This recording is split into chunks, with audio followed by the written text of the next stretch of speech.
Hey guys, what's up? Caleb Downing here, and today me, along with probably a bunch of other people, so I should say proper English, a lot of other people, including me, are probably releasing this video today.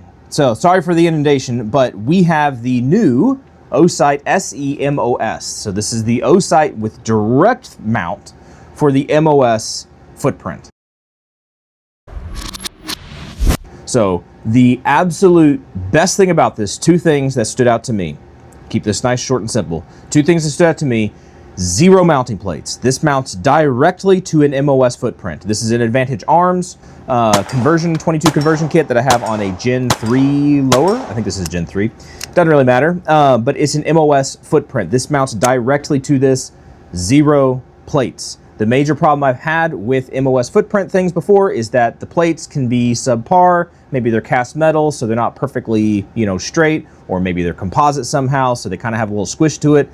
No plates. This is fantastic. You get the screws that you need, and they only provide you with one set, because unlike the other versions that that Osight has, their SE, their S, for regular RMR, RMSE footprints, you have multiple thread patterns you use. MOS just uses the one, so we're good.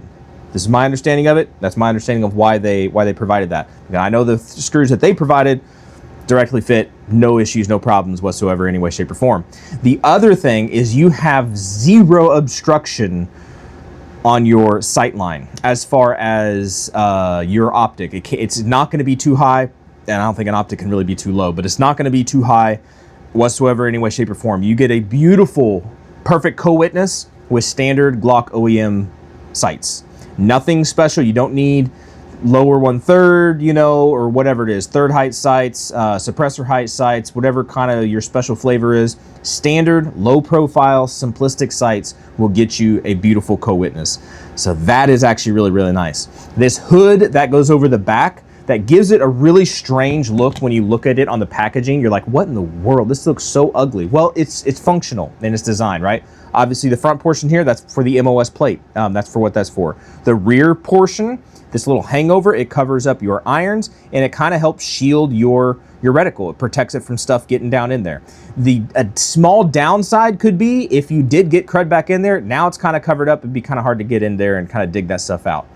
So there's pros and cons to both sides and stuff. This is a fully enclosed optic.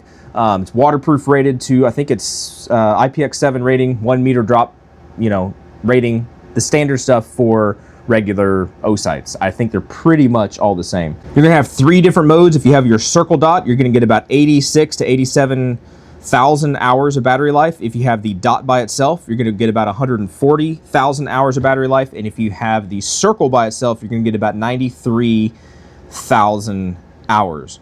That is plenty of time on these optics, in my opinion.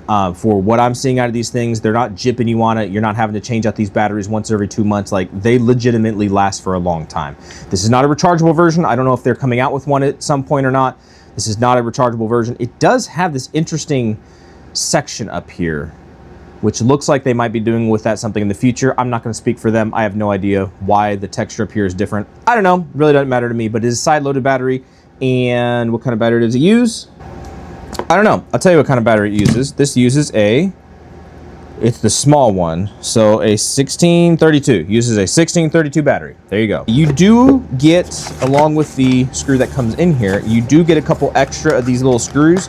I have not had any from Osight come loose, but I have had some from other companies where that screw has decided to walk itself loose, and then your battery tray falls out, and then your optic is pretty much toast, because there's no way to do anything unless the company's nice enough to send you a replacement. But Osight does give you a couple extra of those screws, so make sure you keep that thing nice and tight, and if it does happen to come out, you have some replacements, which is really, really nice. All right, features on this as far as the buttons. There's only 2 buttons, so you got to figure out what to do with these 2 buttons.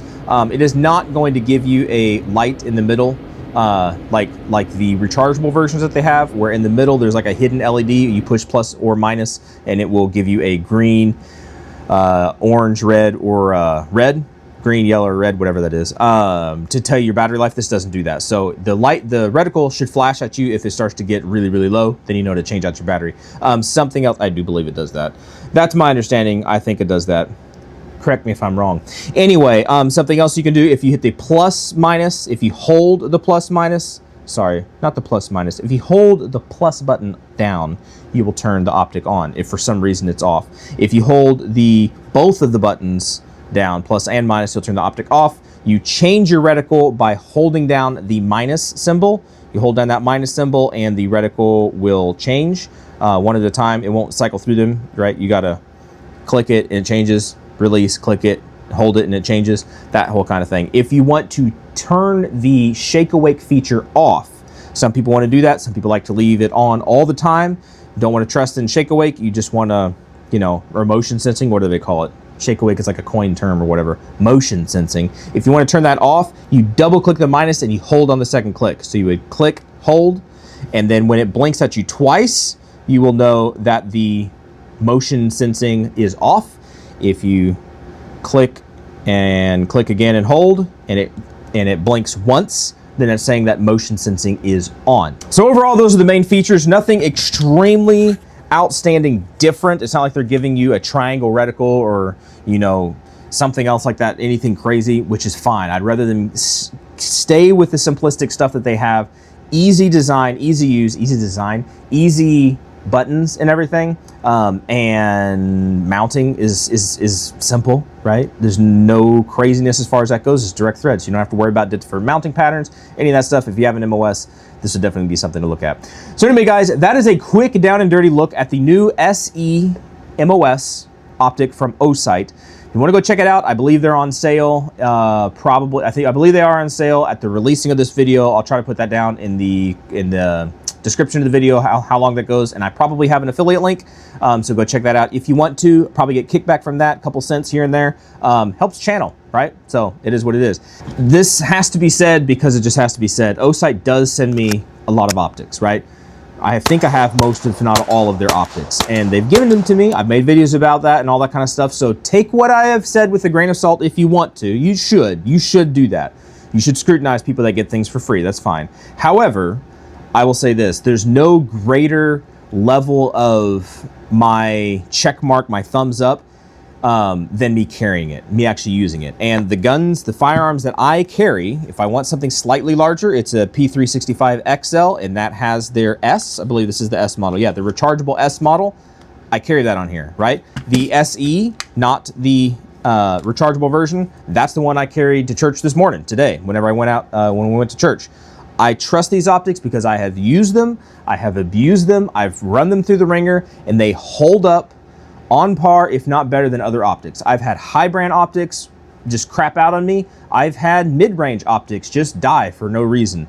I have pushed these things and they continue to work. So that is my write-off. That's why I feel morally at ease making these videos and stuff for you guys, because I actually do stand by these.